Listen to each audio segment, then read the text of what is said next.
so familiar with each other. Game one. This half-court offense so efficient for the Knicks.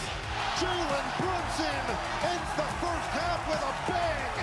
27 points through two. New York continuing with the momentum. It is a tough team to slow down right now. It's all about the Knicks winning. That's all it's about.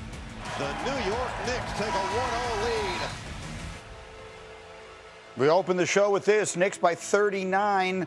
Sixers are coming off that tough Game 7 in Boston. Joel Embiid, 14 points on 11 shots. And on defense, when he was the primary defender, the Knicks shot 9 of 12 against him. Karl Anthony Towns, in particular, was a perfect 4 for 4, and that is the subject of Jay's touchscreen today. Yes, Jay? Greeny, when I played against the Lakers and Shaq was in drop coverage, it was game over. It was a day. And Jalen Brunson is the best guard in the NBA at beating you up off high screen and rolls, especially when Joel Embiid is in drop coverage. Look at these plays I'm going to show you here. I have a little pre-prod. First off, look at how they're in help. This is Joel Embiid. This is what it means to be in drop coverage. Ball screen's at the top. Drop coverage is at the free throw line. But as Jalen Brunson comes off this play, look how the defense has to stay. You're going to have multiple players, and you're going to see a rim run right here by Mitchell Robinson. That's where he wants to go. And the vision, ultimately, of the way he sees it, is he's going to come off. He's looking right at the rim. He's going to look right up here at that play right there as it goes off. Play goes right there at the rim, lob. That's one of the ways to beat you off drop coverage when you're a pick and roll, okay? Next play. You're going to see a little action here, handoff, open space. He's going to turn this corner. As he turns this corner, guys, here's again, once again, in that gap, you're going to see a guy here, and Embiid, once again, in drop coverage down here, kind of in no man's land. Play comes off, making a read, guys on his backside. By the way, he is so good. When a guard is on your backside, as you see Mitchell Robinson going towards the rim, right? Joel Embiid is creating that room. It allows him to attack this gap. Once again, he's so good at it. He's a prisoner. He can't get back into play. Watch out, Jalen Brunson just takes his time, gets to his mid-range spot. This is a 2-on-1 every single possession, Green. Yep. Next one, another high ball screen. Look how high this one is. Look at where Joel Embiid is. What is Joel Embiid going to do with Jalen Brunson playing at his best basketball? Look at all this open space. Yep. He's going to come in right into the slot.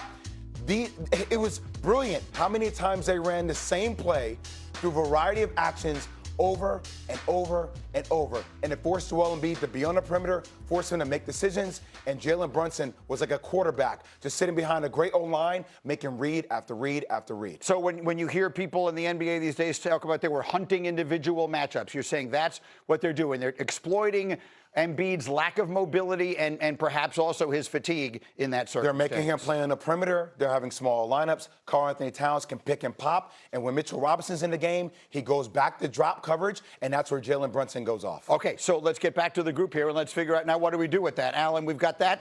We've got the Knicks having obviously figured out a way they can exploit that weakness. So now what's the counter? You're the coach, you're Nick Nurse. You told us you were sitting next to him last night, basically. He ran out of ideas pretty early in that game, but he'll have some for tomorrow night. Yeah, you're probably going to have to figure out how to hide Joel Embiid, because Celtics did this in Embiid's first game back. They put him in action. Peyton Pritchard was just killing them, and the same exact things you were showing, Jay. But in the very next game, all of a sudden, Joel Embiid was nowhere to be found in those actions. So what do they do? How do they get him out of those situations? They're going to have to probably hide him and have him guard not bigs, but maybe Josh Hart or maybe other wing players and get away from that stuff, because he clearly can't move his feet. There were a couple of instances. You saw the Townsend, we've shown it a couple of times, blows right by him. There was also one switch where Embiid had Brunson. The entire building stood up and watch, because they knew it was coming. Flipped them around. And all of a sudden, here's Towns just goes right around. You see Embiid can't move his feet. That's the one negative on him. But the one-on-one Brunson had with him, 3-4 steps, Embiid went right, turned his back, Brunson went left, easy bucket. And that was when you know he cannot be in these actions. So there's a question I like to ask here. We do it on our show all the time in a million different contexts, Michael Wilbon, and I'll ask it here. Was this a bad game or a bad night for the Sixers? I mean, Philly came in, and the conversations here yesterday were, oh, my goodness, when they're all together, this is actually a dangerous team, and they're not really a play-in team, and they're a lot better than this, and all they go out and they get obliterated in a game that you said they were going to because of the circumstances. So do you think this was just a bad night and we still have a series on our hands? I think we still have a series on our hand if Nick Nurse was a championship ring. Right. Mm-hmm. If Nick Nurse can figure out a way, that's what I was thinking, to hide Joel Embiid, and how do you do that? Well, and that's why I thought, by the way, that Boston was not a good matchup, right? I mean, Boston doesn't have to play the Knicks this way. They don't have to figure out what to do about somebody in drop coverage like Joel Embiid. Embiid will be better. We saw what happened from game 1 to game 2. His first for him, game, yes. Right, his first game, the second game, 4 and 5 in that series. So Embiid will be better. He's going to have to be. Nick Nurse will try to figure out the most creative way to hide him. And I don't know, with energy defensively, that the Knicks are going to shoot 63%. I'm not saying that Philly's going to win game 2. I'm just saying I think we're going to get a much better and more competitive performance out of the Sixers than we got last night. Well, you guys were making the point in the last break. I could hear you talking how few minutes all of the Sixers less than played. 27, their starters all played of 26, 26, 24, 26 minutes. So Nick Nurse realized at some point, I'm waving the white flag in this one. Right. Let's live to fight Wednesday. How about it, Windman? You were singing, and not wrongly, the Sixers' praises yesterday going into this. Was this just a bad night or a bad sign? Yeah, well, it's also a good night for the Knicks. You know, Wilbon just mentioned the 63% shooting. You may see Jay's breakdown. You may say to yourself, well, how do the Sixers ever win with Embiid playing like that? Doesn't every team eat them up like that? Yes, Embiid gets eaten up on the pick and roll most nights in the NBA, but he's also an absolutely dominating player at the other end most nights. You know, there has been stretches in his career where he has averaged a point per minute, Wilt Chamberlain style, for like 30, 40, 50 games at a time. Embiid goes 3 of 11 in this game. He wasn't getting it done on the offensive end. The Knicks can't miss. So some of this is going to be, look, man, like if the Knicks are going to continue to shoot 60-something% and Brunson's going to continue to do that, they're probably moving on to the next round. But the Sixers will play the percentages. Embiid just came off back-to-back-to-back 30-point games.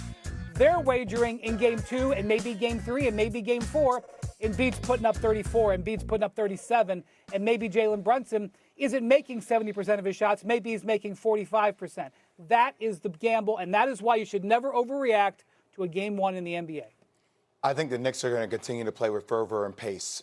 I think that only helps them in this game because you break them down, cumulative effect over time, right? And when you think about, once again, the way you can beat it for Nick Nurse is pre-switching action, where you put him on somebody who's non-rotational and you actually think ahead of the play. But I also just want to state this, and I get, our point about how dominant Joel Embiid is offensively. How many times do we say about championship teams, well, we have to hide their best player defensively? Seldom. Multiple times. It happens all the time, Jay. But I mean, to who? Would Steph I mean, Curry? the Knicks have to hide say Jalen that Brunson. about Steph to some degree. I'm just, I understand the point that you're making, that they have a flaw. The question is it a fatal flaw, too much that they can't overcome it to win a championship? Is that what you're saying? I don't know for as pivotal of a role that Joel Embiid plays, considering guards of this league. And I get your point, Brian, about hiding Jalen Brunson, but it doesn't seem, unless you're playing against a guard like Shea in the Eastern Conference, that somebody can be as prolific. Yeah. It's easier to hire a guard than it is to hire a big on the court that sits in the middle of your ball screen action over and over and over and over. Yeah, the Sixers were hunting Brunson later in the game. They were trying to find him as much as they could. By then, though, the game was already out of hand, so it wasn't going to make a difference. I think the Embiid factor in this series is going to be what we saw early. Like, my concern early in the game was the foul trouble, was the fact that Joel Embiid was drawing fouls like it was easy. He was baiting them into his ball fakes, his flops, all the things that he does, the theatrics that Embiid does. He was baiting them. And I said, this is going to be a problem because he was getting to the free throw line. It was slowing the game down. It was playing right into what the Sixers wanted, but it wasn't nearly enough. All right, we have much more on this as we go. And we will have game 2 of this series, by the way, Sixers and Knicks. That's tomorrow night on ESPN, and the ESPN app starts at 7 Eastern. And it's followed by game 2 with Spurs and Timberwolves, and it all starts just the way you want it. NBA tip-off, Ernie and Kenny and Charles and Shaq. I want you to see and hear something that happened last night. After the death of the legendary Yankee announcer John Sterling, his longtime partner and close friend Michael Kay paid a tribute during the game.